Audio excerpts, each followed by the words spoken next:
Asia ఖండం. ఇది Asia ఖండం. ఇందులోని దేశాలను గుర్తించడాన్ని ఎడమవైపు నుండి మనం స్టార్ట్ చేద్దాం. ముందుగా టర్కీ. టర్కీ యొక్క రాజధాని అంకారా. టర్కీ ప్రజలు ఏ పరిస్థితిలోనూ వారి దేశాన్ని విమర్శించుకోరు. వీరికి దేశభక్తి ఎక్కువ. తులిప్స్ పువ్వులు అనగానే నెదర్లాండ్ మనకు గుర్తుకు వస్తుంది. కానీ ఈ పువ్వులు టర్కీ నుండే యూరప్కు వెళ్ళాయి. టర్కీలో కొంత భాగం యూరప్లో ఉండగా అధిక భాగం ఆసియాలో ఉంటుంది. టర్కీ కింద ఉన్న దేశం సిరియా. దీని రాజధాని డమాస్కస్. డమాస్కస్ ఒకప్పుడు ఉక్కుకు ప్రసిద్ధి.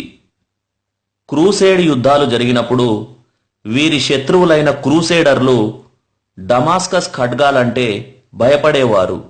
ఈ ఖడ్గాలు అంతటి పదునైనవి. సిరియాకు ఎడమవైపున ఈ చిన్న దేశం లెబనాన్. దీని రాజధాని బీరుట్. బైబిల్లోని ఓల్డ్ టెస్టిమెంట్లో లెబనాన్ 75 సార్లు కనిపిస్తుంది. దీని కింద ఉన్న దేశం ఇజ్రాయిల్. దీని రాజధాని జెరూసలేం. అత్యధిక లవణీయత గల మృత సముద్రం ఇక్కడే ఉంది. ఈ లవణీయత కారణంగా మానవ శరీరం దీంట్లో మునగదు, తేలుతుంది. ఇజ్రాయెల్కు కుడివైపున ఉన్న దేశం జోర్డాన్. దీని రాజధాని అమ్మాన్. జోర్డాన్ను ఆలివ్ ట్రీ ప్యారడైజ్ అంటారు. అంటే ఆలివ్ చెట్లు ఎక్కడ చూసినా ఉంటాయి. ఆలివ్ నూనె ఎంత ఖరీదైనదో మనకు తెలుసు. జోర్డాన్కు కింద ఉన్న ఈ దేశం సౌదీ అరేబియా. దీని రాజధాని రియాద్. ఇస్లాం మత జన్మస్థలం ఇది. నదులు లేని దేశాలలో ఇదే పెద్దది. బర్త్ కంట్రోల్, పిల్లలు జన్మించడాన్ని ఆపడం అనేది నేరం ఇక్కడ. ఇది యెమెన్. దీని రాజధాని సనా. యెమెన్ పురుషులు జాంబియా అనే కత్తిని వారి సాంప్రదాయంలో భాగంగా బహిరంగంగా ధరించి తిరుగుతారు. యెమెన్కు కొద్దిగా పైకి ఉన్న దేశం ఓమన్. దీని రాజధాని మస్కట్. ఓమన్లు ప్రపంచ ప్రసిద్ధిగాంచిన షిప్ బిల్డర్స్. దీనిపైన ఉన్న దేశం యునైటెడ్ అరబ్ ఎమిరేట్స్. దీని రాజధాని అబుదాబి. ఇక్కడ ఇంకా పరిపూర్ణ వారసత్వ రాచరిక పాలన కొనసాగుతోంది. ఇక్కడ సౌదీ అరేబియాకు పైన ఉన్న దేశం ఇరాక్. దీని రాజధాని బాగ్దాద్. ప్రపంచంలో అధిక చమురును కలిగిన దేశాలలో ఇది 5వది. ఇరాక్ క్రింద ఉన్న ఈ చిన్న దేశం కువైట్. దీని రాజధాని కువైట్ సిటీ. కువైట్లో 1% భూమి మాత్రమే వ్యవసాయానికి ఉపయుక్తంగా ఉంది. అందుకే ఆహార పదార్థాలను వేరే దేశాల నుండి కొనుగోలు చేస్తారు. అలాగే దీనికి కొద్దిగా కింది వైపున ఉన్న చిన్న దేశం ఖతార్. దీని రాజధాని దోహా. ఇక్కడ తీవ్రమైన ఎండాకాలం ఉంటుంది. 50 డిగ్రీల సెల్సియస్ ఉష్ణోగ్రత అనేది ఇక్కడ సాధారణం. ఇక్కడ ఇరాక్ దేశం పక్కన ఉన్న దేశం ఇరాన్. పర్షియా భాషలో ఇరాన్ అంటే ల్యాండ్ ఆఫ్ ద ఆరియన్స్ అని అర్థం. దీని రాజధాని టెహ్రాన్. అందంగా ఉండడానికి ప్రపంచంలోనే అధికంగా తమ ముక్కులను ఇక్కడి ప్రజలు సర్జరీ చేయించుకుంటారు. ఇరాన్ దేశానికి కుడివైపున చాలా ముస్లిం దేశాలు మనకు కనిపిస్తాయి. వీటన్నింటి ఉచ్చారణ చివర ఒకే రకంగా ఉంటుంది. అవి Turkmenistan, Kazakhstan, Uzbekistan, Kyrgyzstan, Tajikistan, Afghanistan, Pakistan మొదలగునవి. ఇందులో ఆఫ్ఘనిస్తాన్ రాజధాని కాబూల్. ఇక్కడి ప్రజలను ఆఫ్ఘన్స్ అంటారు. ఇక్కడి కరెన్సీని ఆఫ్ఘనీస్ అంటారు. ఈ రెండు పదాలను వాడడంలో బయటి వాళ్ళు ఎక్కువగా కన్ఫ్యూజ్ అవుతూ ఉంటారు.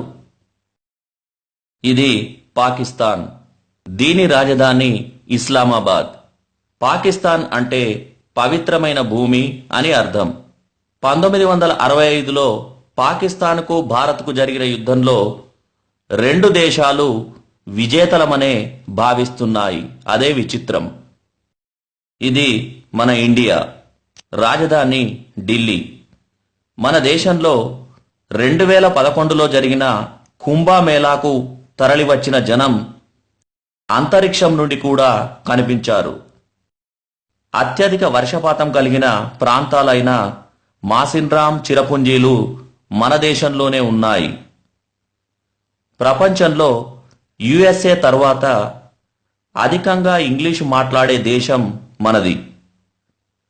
అత్యధిక శాకాహారులను కలిగిన దేశం కూడా మనదే.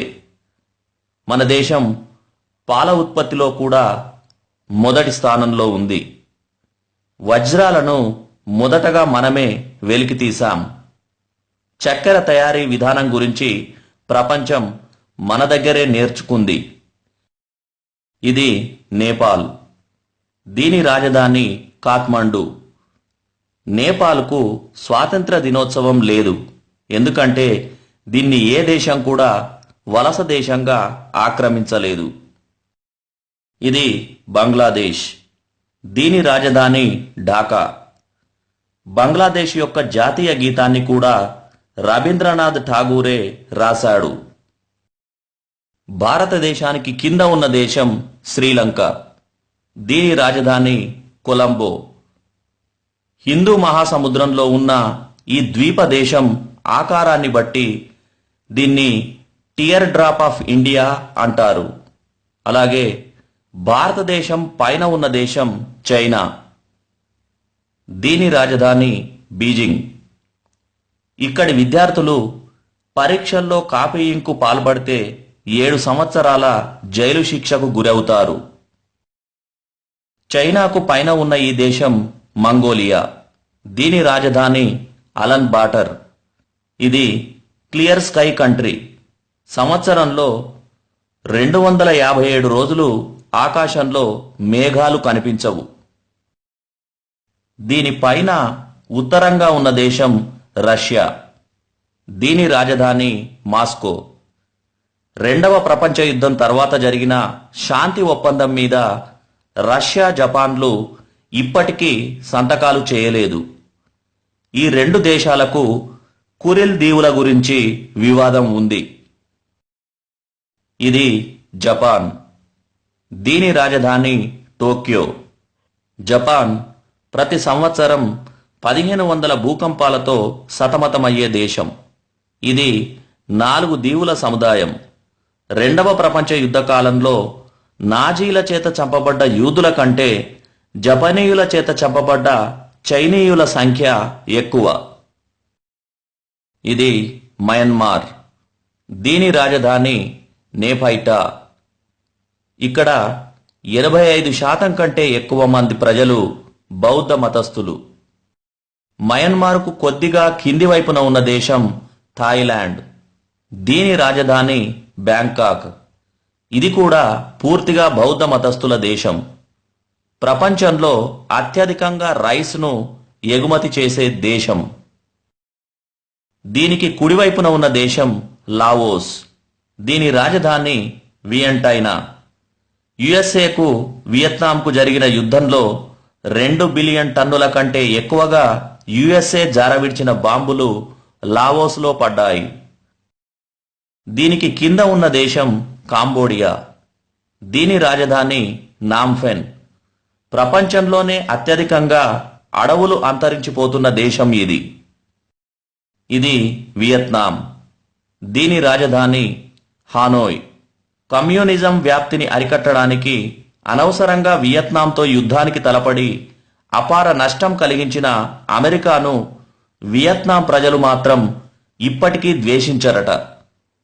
ఇది మలేషియా. దీని రాజధాని కౌలాలంపూర్.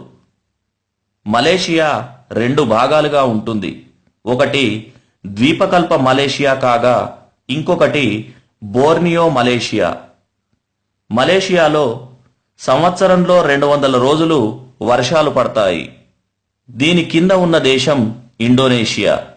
దీని రాజధాని జకర్తా. ఇండోనేషియా దేశం 17,000 దీవుల సముదాయం.